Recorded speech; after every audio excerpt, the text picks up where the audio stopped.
Hey guys, and welcome back to another video, and today to take a closer look at the Xiaomi MIJIA smartwatch.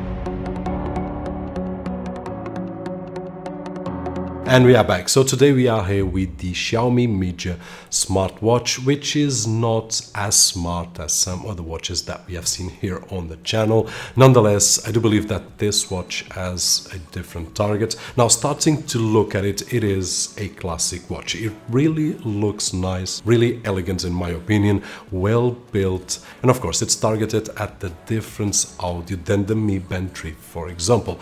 This is a really classic look watch with a little bit of smartness or a little bit of intelligence, if I can say so. By the way, it is waterproof. I've been using it for the past 2 weeks or so.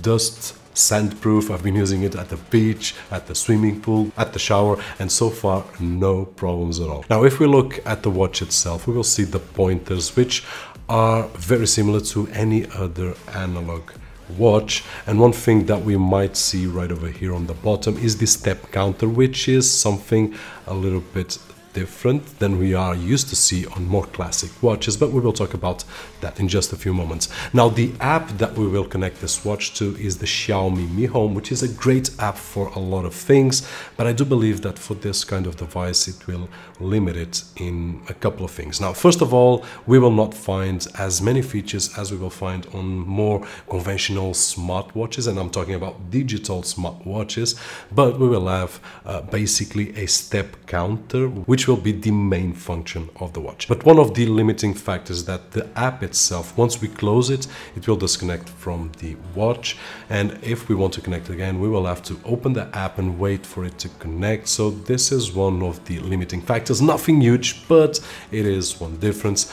Also, there is a little bug on the firmware or on the software side of things, and at the beginning I thought it was only on iOS, but after a couple of days and connecting it to Android phones, I did discover that at this moment what happens is that I'm not able to see the steps that I did on the previous days. So I'm only able to see the steps of the day before yesterday, if you know what I mean. Which in my opinion breaks a little bit of the competitive spirit, at least in my case, which is yesterday I did 10k steps and today I want to do a little bit more, so it will break that. I do believe that Xiaomi will fix this, but at this moment, as you can see by some images, I'm not able to see the steps that I did on the previous day. But tomorrow I will be able to see the steps that I did yesterday, and so on and so forth. So this is one of the things that at this moment is limited, but once again I do believe that Xiaomi will take care of that. Now, in terms of the step counter, which I believe that will be the main function to be used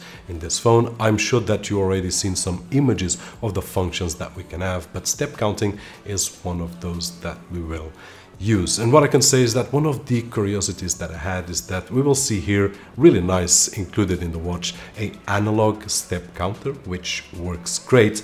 But as you guys can see on screen, we will have 3K, 6K, 9K, 12, 15, and then 20K. And my question was, what if, just what if, I will do more than 20k steps on one day? And some of you guys will say, hey Robert, but most people will do less than that, and I will agree with that.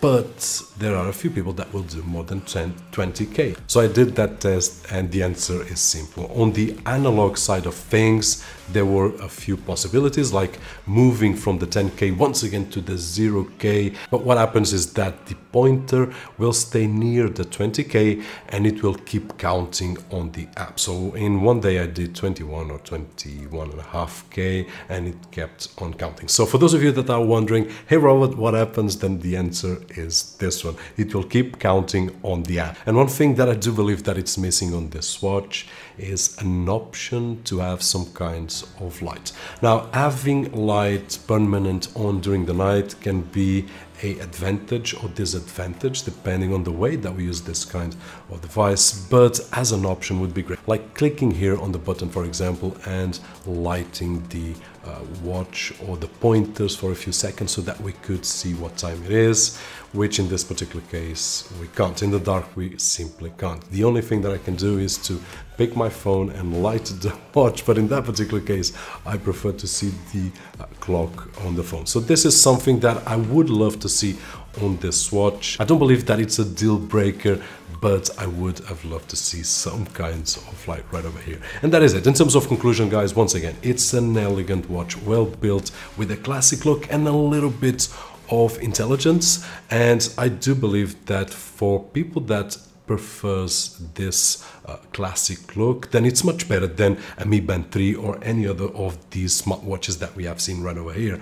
On the other hand, if someone is looking for a smartwatch for fitness, tracking and so on and so forth, then this would be my last choice. But if I have a suit to wear and if I want to go to the office, which happens a lot of days, then this is a better option than any other right over here. So in the conclusion, it just depends on what we are looking for and the type of look that we want. And that is it. Hope that you guys enjoyed the video, and if you did so, don't forget that usual thumbs up.